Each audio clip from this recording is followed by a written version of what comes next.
So I don't know if many people know this, but I hear all the time from my clients that their digestion was just so bad and their gut was so bad once they had their gallbladder removed. There's a reason for this, guys. The gallbladder is not an organ that we can just toss aside.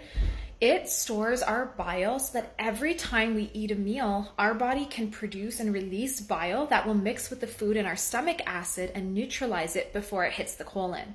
Bile helps emulsify fats, it helps break down carbs, and it prevents acid from the stomach irritating the colon wall. If we don't have our gallbladder, we are putting direct pressure on our liver to constantly be secreting bile at every single meal, rather than releasing it once maybe throughout the day and letting it sit in the gallbladder for when it's needed. If the liver is under this kind of stress, it's not going to be producing as much bile on demand. So number one, we'll have a hard time digesting fatty foods and carby foods. This can cause loose stools.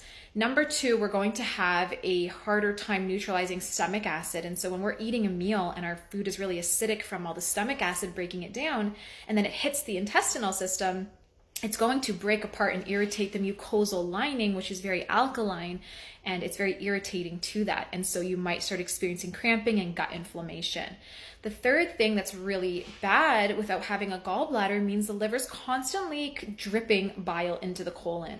This is actually histamine forming, so it can actually elevate histamine levels, causing skin issues and more irritation to the gut lining. And this is things your doctor will never tell you, but it is true about the gallbladder.